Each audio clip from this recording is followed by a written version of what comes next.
যে কথা আপনাদের শুরুতেই বলেছিলাম যে প্রথম দফায় ভোটদানের হার প্রায় 90%। কোথায় কত শতাংশ ভোট পড়েছে, কমিশন কি বলছেন জানাবেন আমাদের প্রতিনিধি রুমা পাল।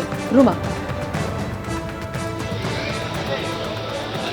দেখো, বিকেল ৫টা পর্যন্ত যে ভোটদানের হার সেটা কিন্তু ৯০% এবং সেক্ষেত্রে একটু যদি চোখ রাখি, দেখো মুর্শিদাবাদে সেখানে 91.36% এবং এরকমই রয়েছে তোমার 90% রয়েছে পশ্চিম মেদিনীপুর এবং 93% হচ্ছে দক্ষিণ দিনাজপুর, 89% উত্তর দিনাজপুর, 92% কোচবিহার এবং দেখা যাচ্ছে যে 91% কিন্তু পড়েছে বীরভূম। একটা কথা বলে রাখি যে একদম ভোট পার্সেন্টেজ যেভাবে সামনে আসছে, সেক্ষেত্রে জানিয়ে রাখি ঠিক বিকেল 4টের আগেও কিন্তু নির্বাচন কমিশন একটা আশঙ্কা প্রকাশ করেছিল যে মুর্শিদাবাদ, কোচবিহার এবং বীরভূমে এমন কতগুলো জায়গা আছে যেখানে কিন্তু একদম বুথ রিগিং এর করার ক্ষেত্রে কিন্তু একটা গন্ডগোল বাঁধতে পারে। সে তারপরে কিন্তু দেখা যায় খয়রাসলের বিভিন্ন ঘটনা সামনে আসছে। এর আগে আমরা সকাল থেকে দেখেছি কুমারগঞ্জের ঘটনা সামনে আসছে। বিক্ষিপ্ত অশান্তির খবর এসেছে। ধন্যবাদ তোমায় রুমা। রেকর্ড সংখ্যক ভোট পড়েছে সে বিষয়ে কথা বলবো। আমাদের সঙ্গে রয়েছেন আমাদের প্রতিনিধি রুমা পাল। অন্যদিকে লাভপুরের এই মুহূর্তে কি পরিস্থিতি, কতটা উত্তপ্ত হয়ে ওঠে পরিস্থিতি, সে বিষয়ে জানাবেন আমাদের প্রতিনিধি। আমাদের সঙ্গে রয়েছেন ভাস্কর মুখোপাধ্যায়। ভাস্কর, দেখো, আজকে দুবার আক্রান্ত হয়েছেন লাভপুরের যিনি বিজেপি প্রার্থী রয়েছেন দেবাশিস ওঝা। প্রথম যদি আমরা দেখি সেটা হচ্ছে ভোমরকল গ্রামে, সেখানে যখন তার এজেন্ট গেছিলেন বিশ্বজিৎ মণ্ডল, তখন তিনি আক্রান্ত হন এবং তাকে মারধর করা হয় এবং তার গাড়ি ভাঙচুর করা হয়। এরপর আজকে বিকাল 5টা নাগাদ এই দেবাশিস ওঝা তিনি খবর পান যে লাভপুর থানার কাজীপাড়া গ্রাম, সেখানে ছাপ্পা চলছে এবং সেই খবর পেয়েই তিনি এবং তার দেহরক্ষী এবং পুলিশ কর্মীদের নিয়ে কাজীপাড়া যখন গ্রামে ঢুকছিলেন, সেই সময় তার অভিযোগ যে হঠাৎ করে জয় বাংলা স্লোগান দিতে দিতে কিছু লোকজন আসে এবং তাদের গাড়িতে চড়াও হয় এবং তাকে টেনে নামানোর চেষ্টা হয়। এরপর তাকে মারধর করা হয় এবং তার জামা কাপড় ছিঁড়ে ফেলা হয়। তার সঙ্গে যে দুজন পুলিশ কর্মী ছিলেন নিরাপত্তায়, তারা বাধা দেন এবং তাদেরকেও মারধর করা হয়। এই খবর পেয়ে কিন্নার থানার পুলিশ ঘটনাস্থলে ছুটে আসে। তখন পুলিশের ওপর আক্রমণ হয়, পুলিশের গাড়ি ভাঙচুর হয় এবং স্বাভাবিকভাবেই বেশ কয়েকজন পুলিশ কর্মী ঘটনা আহত হয়েছে। দেবাশিস ওঝার অভিযোগ হচ্ছে যে এখানে ছাপ্পা চলছিল এবং ছাপ্পার নেতৃত্ব দিচ্ছিলেন স্থানীয় একজন তৃণমূল নেতা।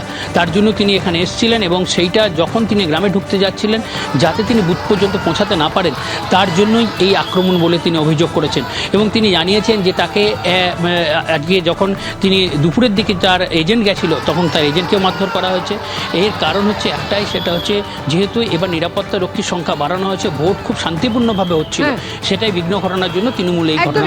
তুমি আমাদের সঙ্গে থাকো। প্রথম দফার নির্বাচনে আক্রান্ত 5 জন প্রার্থী। আসানসোল দক্ষিণের বিজেপি প্রার্থীর গাড়িতে হামলার অভিযোগ সামনে এসেছে।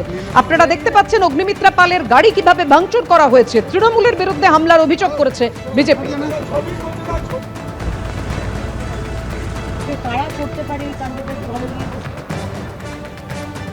বুথ থেকে বেরিয়ে গাড়িতে উঠেছি, আর যেই বেরোতে গাড়িটা যেই জ্বলতে শুরু করেছে, অমনি পিছন থেকে এসে মারলো একটা পাথর পিছন দিকে, পিছনে এটা চুরচুর করে ভেঙে গেল।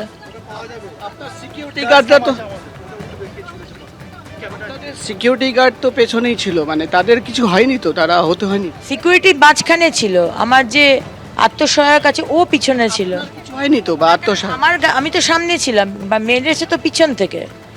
আত্মসহায়কের কিছু হয়নি তো? না, লেগেছে একটুখানি, হালকা লেগেছে কাঁচ ফাঁচগুলো। থানায় এসেছেন কমপ্লেন করতে? হ্যাঁ, আমি কমপ্লেন করতে এসেছি।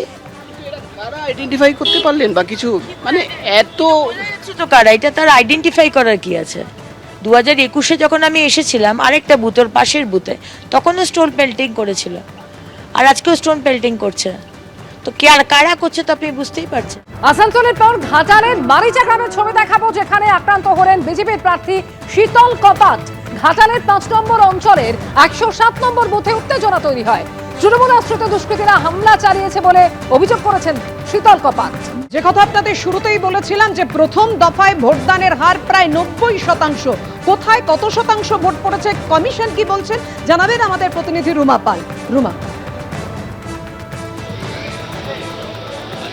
দেখো, বিকেল 5টা পর্যন্ত যে ভোটদানের হার সেটা কিন্তু 90% এবং সেক্ষেত্রে একটু যদি চোখ রাখি, দেখো মুর্শিদাবাদে সেখানে 91.36% এবং এরকমই রয়েছে তোমার 90% রয়েছে পশ্চিম মেদিনীপুর এবং 93% হচ্ছে দক্ষিণ দিনাজপুর, 89% উত্তর দিনাজপুর, 92% কোচবিহার এবং দেখা যাচ্ছে যে 91% কিন্তু পড়েছে বীরভূম।